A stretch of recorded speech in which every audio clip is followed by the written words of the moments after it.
Pois é, nesse mês da consciência negra, a Isabela FM está realizando aí uma série de entrevistas com pessoas da nossa comunidade, falando desse assunto de grande importância para o nosso povo. O projeto Novembro Negro tem o apoio financeiro da Prefeitura Municipal de Remanso, PENAB, Lei Nacional Aldir Blanc, Ministério da Cultura e Governo Federal. Uma realização da Rádio Comunitária Isabela FM. E a nossa convidada de hoje, pois é, a nossa amiga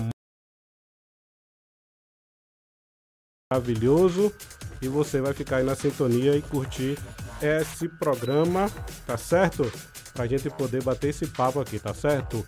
Então, minha amiga Mônica, seja bem-vinda aqui à nossa emissora, uma casa que você já conhece aos sábados, está vindo aqui agora à quarta-feira. Seja bem-vinda, boa tarde. Olá, boa tarde, Alessandra, tudo bem? Boa tarde, queridos ouvintes. Pois é, vamos bater aquele papo a respeito aqui do Novembro Negro, e a gente trouxe aqui para a gente poder conversar um pouco a respeito desse tema que muita gente está aí sempre conversando, mas assim, a gente pode também sempre trazer experiências e compartilhar com as pessoas. Então, Mônica, conversando com você um pouco a respeito, a gente já abre aqui falando, o que é o racismo para você? Então, Alessandro, o racismo para mim, de uma forma bem simples, é você tratar uma pessoa, né, pior pela questão da sua cor, né? Ou pela sua cor, ou pela sua raça. Então, isso para mim é racismo. Você tratar alguém indiferente, né? Por ela ter a pele negra, né? Por ela ter a pele preta, por a sua origem. Certo. Trazendo para você um pouco, conhece casos de racismo? Como é que você já viu algum caso a respeito de racismo? Já presenciou? Como você sentiu para refletir sobre você?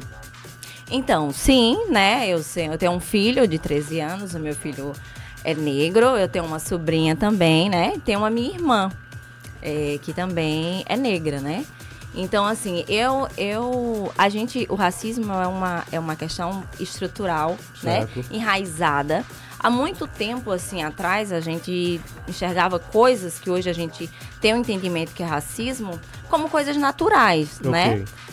Eu lembro muito, assim, da minha bisavó, era uma pessoa branca, mas, assim, sempre tive pessoas negras na família, né? Sim.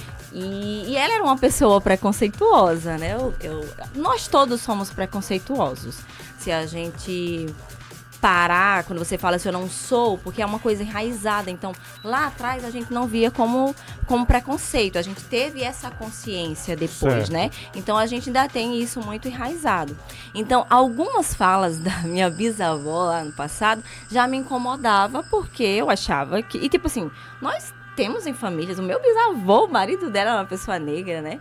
Eu lembro quando eu morei um período em Feira de Santana... E aí a minha bisavó estava lá também, estava tratando da saúde, e aí eu me envolvi com uma pessoa, né, e era uma pessoa negra, e era um preto retinto mesmo. E a minha avó falava assim, né, mas minha filha, você, branquinha, você é maiaiá, a gente chamava ela assim, e meu avô é preto, entendeu? Isso não tem nada a ver. Só que assim, era a forma que ela aprendeu, entendeu? A gente é pobre, né, tipo, a minha avó trabalhou em casas, né, das pessoas, a minha bisavó, a minha avó, então ela aprendeu dessa forma, né, que tipo, eu lembro da gente contestando isso, e ela falando assim, não, é porque assim, você vai sofrer mais se você, entendeu? Se você chegar a casar com ele, por exemplo, né? Na cabeça dela, por ele ser preto, por ser uma pessoa negra, ele tinha menos chance, né? De crescer na vida, da gente crescer junto, que a gente sabe que tem na realidade, né? É diferente essa luta, né? Sim. É uma pessoa sem... Eu, como pessoa branca com privilégio, a gente sabe que a gente tem privilégio e a gente sabe que as pessoas negras têm essa, né? Tem essa... além de tudo, da questão de classe social e tudo, tem essa questão, né? De peso da pele, né? Então, além disso, eu já passei por outras... Já presenciei outras coisas, né? Como eu falei pra você. Então, eu sempre achei que essa visão, né? De, tipo, você ter que falar que alguém é menos ou tal por causa da cor, era errada. Mesmo eu não tendo ainda uma consciência. E aí, com o passar do tempo, né? Eu lembro muito, assim, também de algumas Eu lembro muito de um momento com a minha irmã, de quando a gente tinha os desentendimentos, de brigar, né? Eu xingar, falar a ela e, tipo, denominar a cor dela como xingamento, né? E aquilo era um absurdo. Mas, assim, a gente vivia naquilo, né? Normal e tal. Então, achava que aquilo era normal. E eu associava isso como um xingamento. Tipo, eu estou ofendendo falando sua preta. Entendeu? Então, a partir já desses momentos, mesmo... como é que diz? Praticando, fazendo, né? Também, como é que diz? Praticando o racismo. Sim. Eu fui tendo essa consciência, né? De que eu sabia que aquilo é errado, mas a gente vai produzindo, mesmo sabendo que aquilo é errado. E aí eu fui tendo a consciência, e depois que eu fui mãe, que o meu filho, né? O meu filho é negro, e aí eu fui tomando mais consciência ainda, né? Sobre essa questão. E como é que você, por base da sua irmã, dessa relação,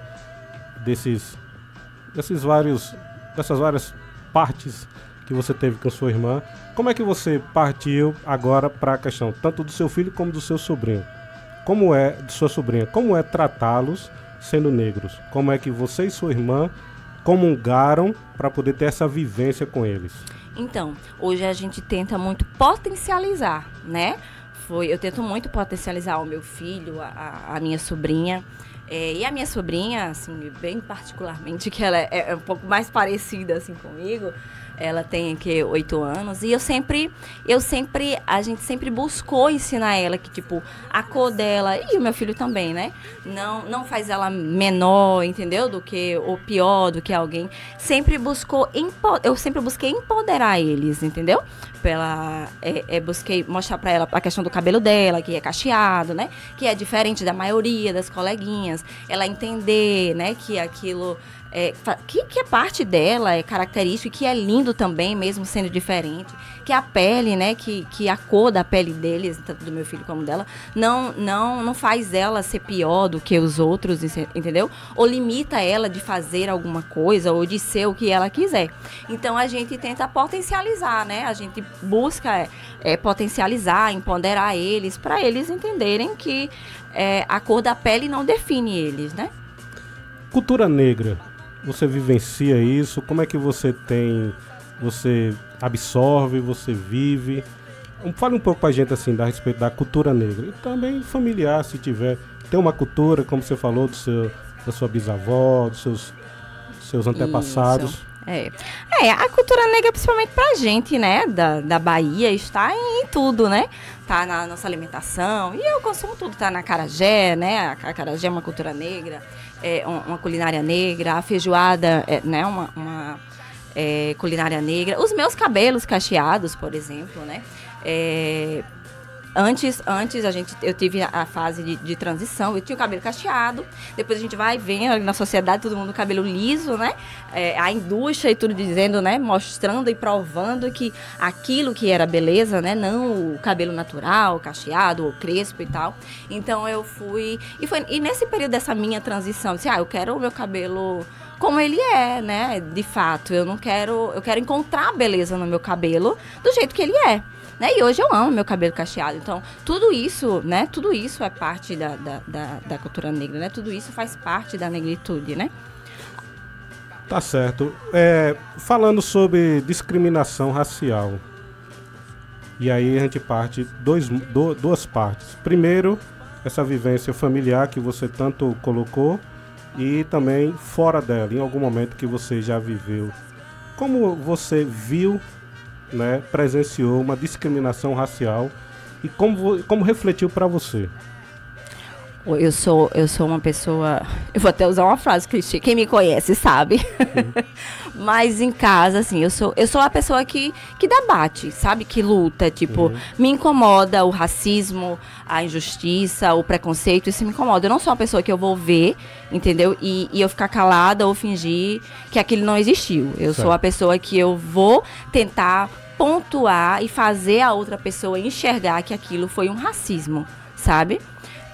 Eu até... Você falar... Fica à vontade. Então, a questão que eu tava ali falando, né? Sim. Quando você me fez o convite, eu fiquei nesse impasse, assim, eu falei, mas por quê? Eu não sou, né? Eu não sou uma pessoa negra, não sei se eu vou... o que eu busco é entender, né? Para que eu também possa fazer a minha parte, né? A minha parte no combate ao racismo. Mas aí eu fui refletir melhor. Eu falei, mas que interessante, né? O que a gente tava conversando, assim, que interessante. Eu acho que eu vou lá, porque assim, eu acho que eu vou lá, olha só. Já tinha aceitado o convite. A gente teve muito, eu não sei se você conhece a Djamila, ela é escritora e filósofa. Ela escreveu, agora esqueci o nome do livro, não escrevi aqui, mas ela tem uns livros sobre, né, ela fala sobre o racismo, né, sobre o racismo feminino e tal. E aí, há alguns anos atrás, surgiu essa questão do lugar de fala, né? O meu lugar de fala. E a gente acabou que confundindo muito, né? Essa questão de, se você vai falar sobre racismo, você tem que ser uma pessoa negra para falar sobre racismo, né? Então, assim, não é o meu lugar de fala. E a questão do lugar de fala não é essa, né? Por isso que eu aceitei, porque eu passei a ter esse entendimento. Todo mundo tem um lugar de fala, né? Certo. Eu tenho o meu lugar de fala, você tem o seu lugar de fala. Todo mundo tem um ponto de vista sobre alguma coisa, né? E não é a questão de, o seu lugar de fala porque você é. Não é o que você é a partir de onde você fala. Então, assim, se existe o racismo, alguém pratica o racismo. E quem é que pratica o racismo? O branco. Então, eu tenho esse lugar de fala, o meu ponto de vista, né? Do meu lugar de fala. O que é que eu enxergo, né? Sobre esse assunto. E se a gente não tem o nosso lugar de fala, por exemplo, essa questão de lugar de fala pode até isentar, por exemplo, a pessoa branca, não é meu lugar de fala, eu não posso falar sobre isso, eu não entendo isso porque eu não vivo, então eu vou ficar calada na minha. Você pode não abraçar a causa, entendeu? Você pode ficar ali em cima do muro, sabe? Por você entender que aquilo não é o seu lugar de fala. Então, o nosso lugar de fala, né, como branco, em ponto nessa questão, a gente precisa ter esse entendimento, né, pra gente também combater o racismo. E nós que somos brancos, que não vivemos o racismo, né, que a gente não passa o que eles passam, é que temos que ter mais conhecimento sobre isso, pra gente poder se desconstruir, né? Como eu falei antes, como eu pontuei antes, se existe o racismo é porque alguém fala, e esse alguém faz, alguém age, e esse alguém somos nós, os brancos. Então a gente precisa entender sobre o racismo para que a gente possivelmente acabe, né, com isso, já que somos nós a pessoa que praticamos isso, a gente precisa ter esse entendimento. Então, como é que a gente pode, como pessoa, né, como pessoa branca, como é que a gente pode ajudar, né, nesse combate? Uma forma simples que a gente pode ajudar é principalmente colocando no lugar de aprendizado, se colocando no lugar de aprendizado, né? Por exemplo, a gente estudar sobre o tema, a gente ler mais, a gente assistir e ouvir conteúdo sobre o racismo, compreender o nosso privilégio branco. A gente precisa ter muito esse conhecimento, né, dos nossos privilégios, para que a gente possa compreender a pessoa negra, né? Então, o passo maior que a gente pode fazer é esse, ouvindo as pessoas negras, né? Buscando entender a história e a estrutura do racismo, para que a gente possa contribuir para o fim do racismo, que eu acredito que esteja muito longe, né? Mas a gente já evoluiu e muito, né? Mas a gente vive aí, assim, tem assuntos, como eu estava falando, na questão do jogo, né? A questão da moça agora do Gaviões, né? Que eles tiraram ela porque ela, né, cometeu um ato racista com a atual namorada do ex dela. Então, assim, a gente precisa compreender a história, a gente precisa compreender essas dores e a gente precisa combater. Se foi a gente que criou, entendeu? A gente que precisa desconstruir. Como eu lhe falei lá antes, é uma coisa enraizada, é uma coisa, é algo estrutural. Então, a gente precisa destruturar, né? E a gente vai destruturar como? A gente vai destruturar aprendendo, né? Lendo, entendendo, ouvindo as pessoas, para a gente poder ter uma outra visão sobre o racismo. Como você colocou, como pessoa branca, você constrói essa ideia de desconstruir essa ideia de racismo, de preconceito, Você me fez lembrar um corte que o pessoal sempre usa do filme O Paió, que sempre o pessoal usa nesse período, que é aquela fala entre o Lázaro e o Wagner, né, que fala, né, e preto não sangra quando o branco bate, a gente não corre nas veias o mesmo sangue, né? Tem um corte que ele fala que o branco e o negro são o mesmo. Então é naquela fala que ele vai cobrar o dinheiro e fala: quando você não bate na gente não sangra como vocês, como o movimento o sangue que corre na minha veia não é o mesmo que o seu. Então, assim, para a gente poder construir essa ideia para desconstruir a questão do racismo, porque lá no início você colocou a respeito do racismo e preconceito. A gente sabe que o preconceito é um leque muito grande, né? Você tem um pré antes de saber uma questão de um conceito. Seria mais ou menos isso. Seria mais... Ou então você criar um conceito... Você tem um conceito sem base. Um conceito, né? Sem base. É sobre achismo, é isso, o que eu acho. O que é achismo. E aí, como a gente vai poder... A gente já está nesse processo, mas como você, Mônica Sabrina, está fazendo para poder continuar essa desconstrução? Primeiro pela sua vivência, que você já teve, familiar e tudo mais.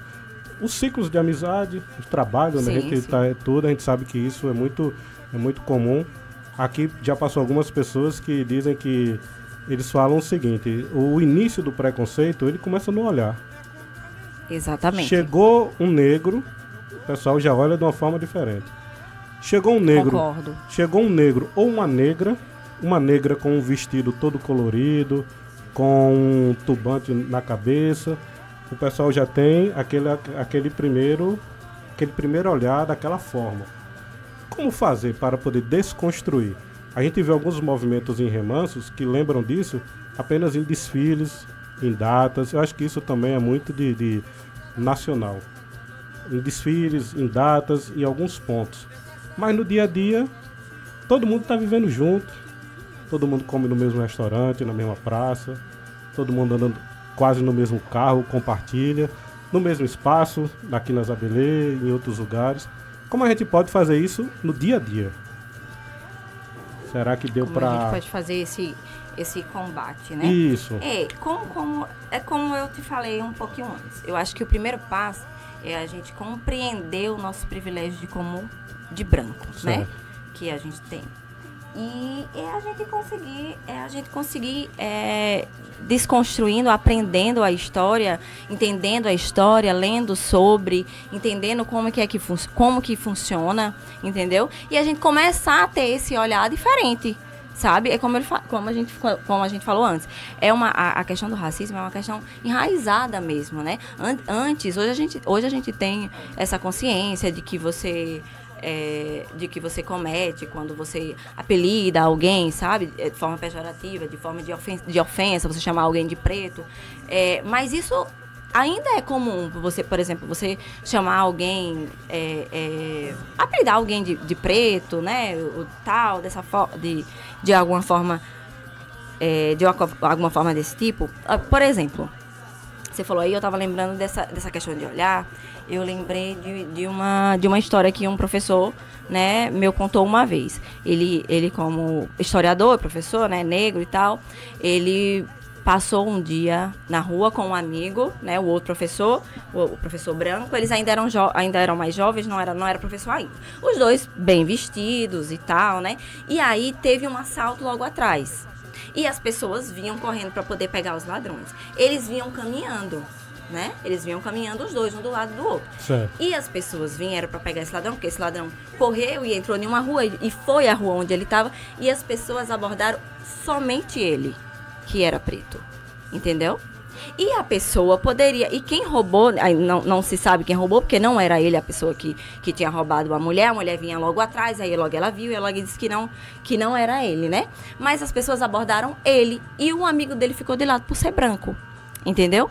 Então, assim, eu repito o que eu falei antes, né? É a gente passar a compreender o nosso privilégio de ser branco.